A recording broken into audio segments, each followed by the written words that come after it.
Bienvenidos a Instituto Bíblico para Latinoamérica, Kairos. Es el tiempo propicio de prepararse para servir a Cristo. Vamos a comenzar una clase que va a ser un poco más corta esta tarde, pero va a ser un poco diferente también. Estamos transmitiendo desde un lugar hermoso, un lugar histórico, un lugar milenial. Ese hermoso lugar que estoy seguro que ustedes ya conocen a través de la lectura de la Biblia y han escuchado, y en este momento van a verlo físicamente porque estamos transmitiendo desde Egipto. Estas son las hermosas pirámides que fueron construidas hace miles y miles de años. Y desde estas pirámides les damos la bienvenida a esta clase, y también quiero mandar saludos a mis hermanos allá en México, allá en Estados Unidos, y mis hermanos también que están o que van a tomar esta clase del Instituto Kairos. Hermano Creek Hunter, how are you? Hermanos de Cozumel, Dios les guarde. Hermanos de Cancún, hermano Johnny y su familia, Dios les bendiga. Saludos a mis hermanos de la Iglesia de Cristo de la región 103, los hermanos de la región también reciban saludos del hotel allá en Cancún, los hermanos del centro, saludos. Hermano Brani, hermano Jaime, hermano desde allá, saludos, buenas tardes. Y también reciban saludos hermanos de Chiapas, por supuesto, hermano Ezequiel, hermano José, hermano Benja, saludos a todos. Los hermanos de San Cristóbal, hermano Héctor, hermana Carmelita, Manolo, el doctor Elías, saludos a todos, a los estudiantes, el hermano Hermelino que nos apoya allá también. Saludos a todos, hermano Ramón, saludos hermanos. Los hermanos del norte también se reciban saludos, hermano, ¿por dónde empezamos? Hermano Gilberto Estrada y familia, a nuestra secretaria Jacqueline, y también a nuestros hermanos de Mazatlán, saludos desde el Cairo. Los hermanos del norte de San Luis Río Colorado, Arturo, saludos mi hermano, saludos los hermanos de Navajoa, y espero no olvidar a ninguno, y si lo olvidé, discúlpenme, fue sin querer. Bueno, vamos a comenzar con la clase. Estamos transmitiendo en vivo desde el Cairo, desde Giza para ser exactos. Giza es una provincia del Cairo que se encuentra aproximadamente a 40 kilómetros, y enfrente tenemos a 3 pirámides muy importantes, muy impresionantes, y aquí enfrente tenemos, viéndonos de frente, la Esfinge, ¿sí? Que vamos a mostrársela a través de fotografías más adelante. Bueno, comenzamos la clase. Egipto, como decía, un país lleno de historia, un país que ayer platicaba con un egiptólogo guía que estuvo con nosotros visitando las pirámides, visitando el Museo del Cairo, donde encontramos impresionantes vestigios de la historia de Egipto. Y este hombre, este guía, me comentaba que aproximadamente, bueno, que Egipto fue preparado, a través de diferentes dinastías. Las dinastías de familias fueron guiando al pueblo de Egipto a través de los faraones. Y fue a través de la dinastía 6, o durante la dinastía 6, cuando llegó un grupo pequeño de, ellos le llaman orientales. Dice que durante la dinastía 6 llegó un grupo pequeño de orientales donde se pusieron o se establecieron en el delta del río Nilo.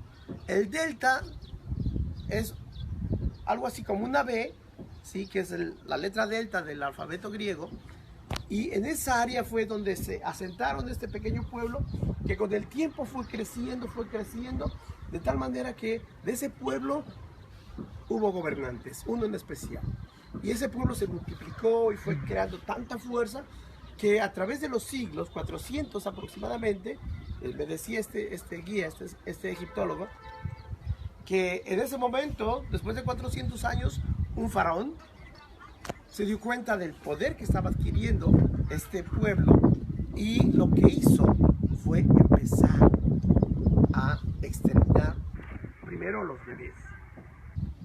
Y después, cuando se dio cuenta que extraordinariamente se seguían multiplicando, empezó a exterminar a los demás.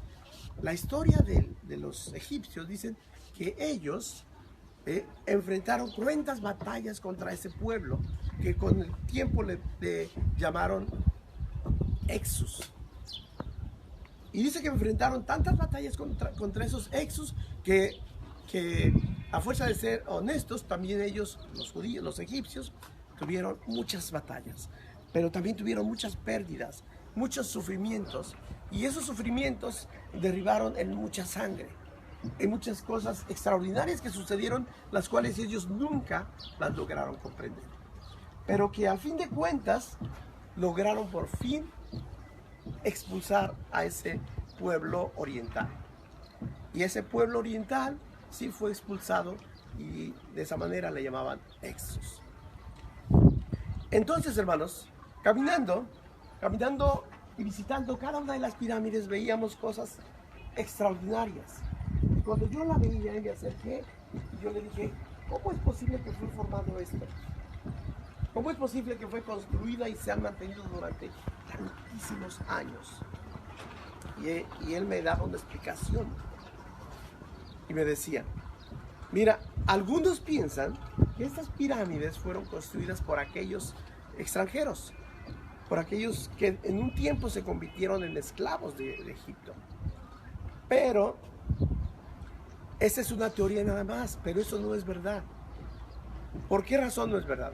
Dice, porque estas fueron construcciones perfectas, que lo único que ha hecho el tiempo ha sido deteriorarlas, más no destruirlas. Si podemos ver en el tope de la pirámide central, ¿sí?, es así como fueron terminadas. Las arenas del desierto y las grandes tormentas han hecho solamente que se pele de alguna manera, pero no destruirse en ningún momento. Y me decía, por dos razones. Y de esas dos razones yo aprendí algo tremendamente importante. Me decía, la primera razón es que esas piedras están montadas una sobre otra sin una gota de cemento, sin una gota de pegamento alguno. Y decía, y pon un espejo encima del otro. Ese ejemplo me lo daba él. Pon un espejo encima del otro e intenta despegarlo. Es muy difícil despegar un espejo del otro. Dice, entonces esas piedras eran pulidas tan perfectamente que al ponerla una del otro se absorbían prácticamente. Y así se seguían, así se seguían. Entonces, decía, cuando un extranjero, cuando un esclavo, ¿sí?, le mandan a hacer un trabajo, lo hace por obligación. Y cuando se hace algo por obligación, esto me quedó bien claro, cuando se hace algo por obligación, no se hace bien, no se hace perfecto. Sin embargo, estos trabajadores lo hacían de una manera tan perfecta y dedicaban tanto tiempo y tanta devoción a su trabajo que cuando terminaban las piedras no quedaba absolutamente ni un poro, quedaban asentadas y de esa manera no se podían mover. ¿Y sabe por qué? Me decía este egiptólogo. ¿Sabe por qué? Porque estos lo hacían para agradar a su Dios, para agradar a su rey, a su faraón. Lo hacían por amor, lo hacían por devoción, lo hacían para darle gloria, pero sobre todo lo hacían por fe. Y me mencionó muchas veces la palabra fe. Lo hacían por fe. Entonces, porque tenían fe en su Dios, en su Señor, en su faraón, ellos querían glorificarle a través de su trabajo. Y de esa manera es como haciendo un trabajo perfecto. Cuando nosotros queremos agradar a Dios y hacemos las cosas por fe y por querer darle honra y gloria, queremos hacer un trabajo perfecto. Pero cuando nos ha quedado claro que Él es nuestro Señor y no queremos agradarle, muchos cristianos vamos a la iglesia por obligación. Y cuando se va a la iglesia por obligación, siempre se separa uno. Él me decía, lo que hace por obligación se cae. Lo que hace por fe perdura para siempre. Dice, y esto fue hecho por fe.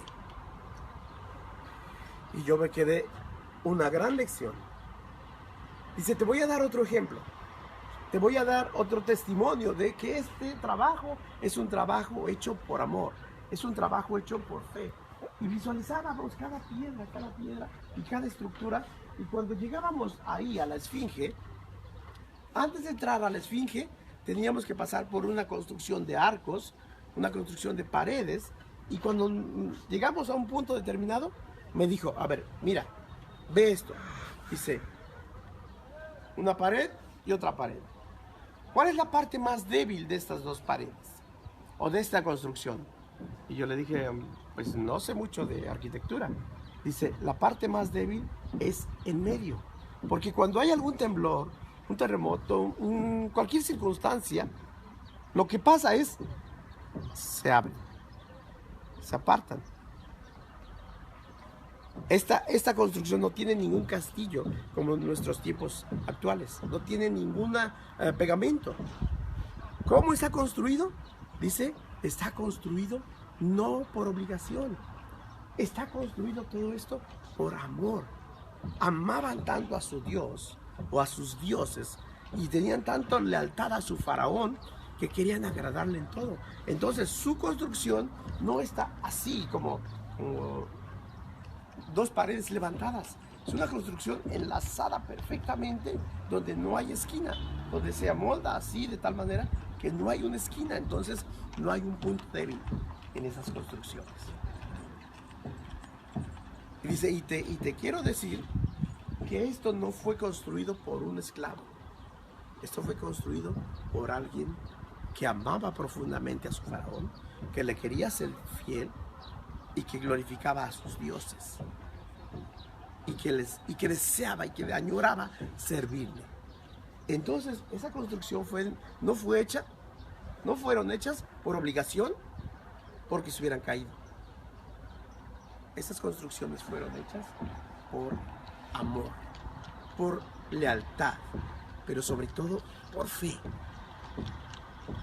Me dio una gran lección de ese hombre.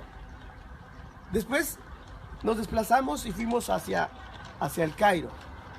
El Cairo, la capital, una ciudad muy hermosa, ¿sí? Y donde nos entramos al Museo del Cairo. Cuando entramos, yo me quedé realmente impresionado, con la boca literalmente abierta, porque sentía que estaba entrando a una ciudad de miles y miles de años atrás.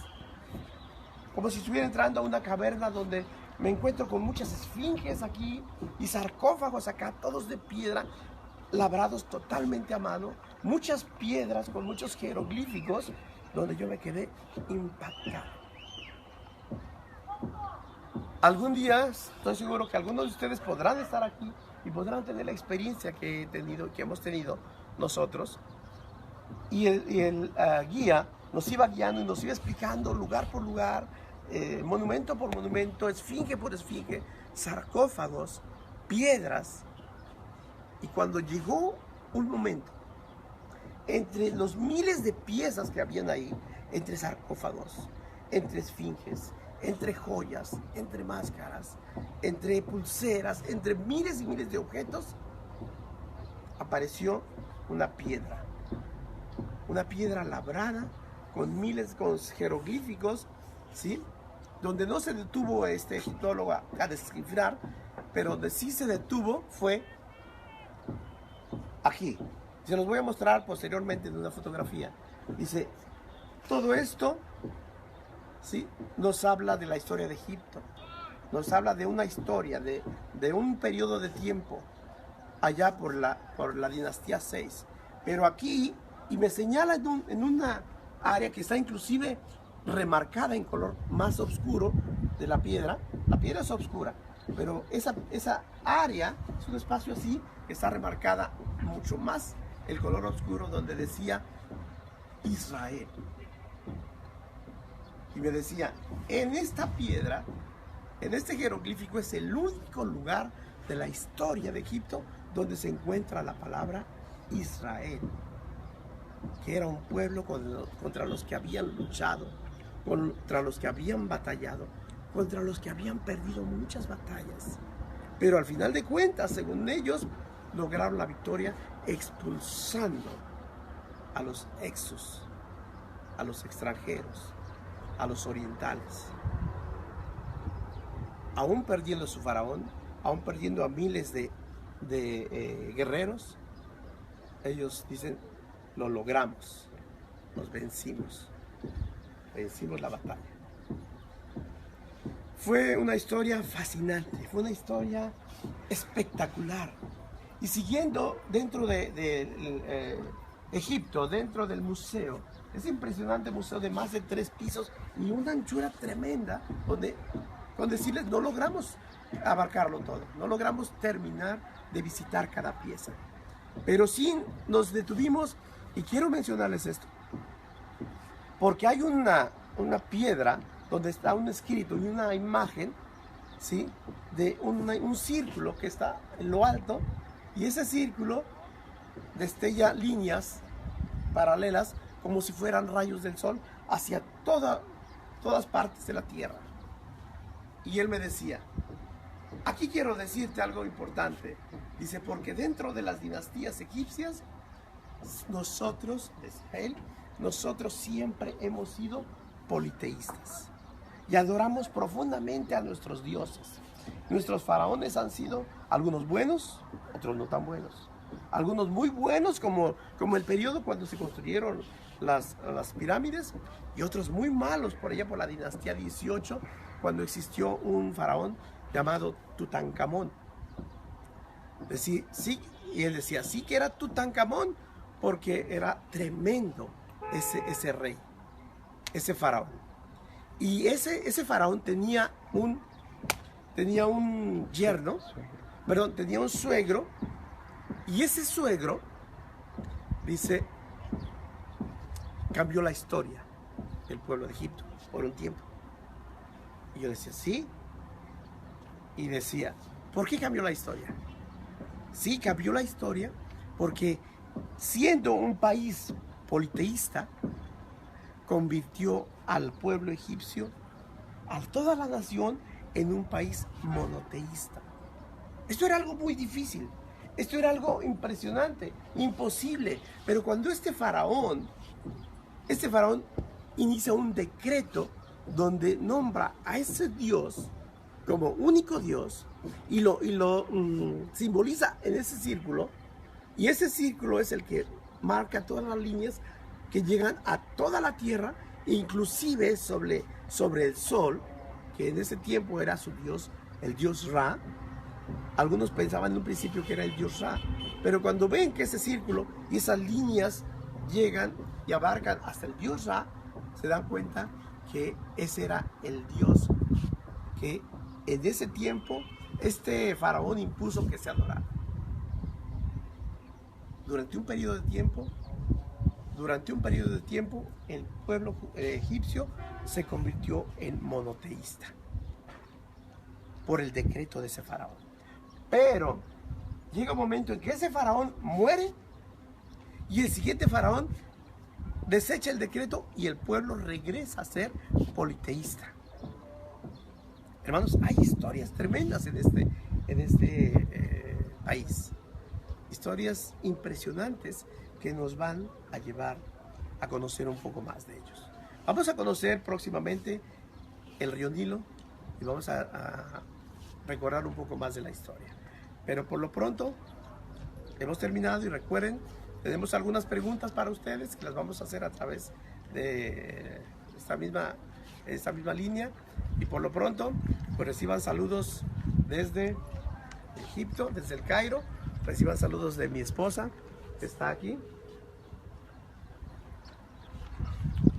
y de Víctor, por supuesto, que es mi camarógrafo oficial.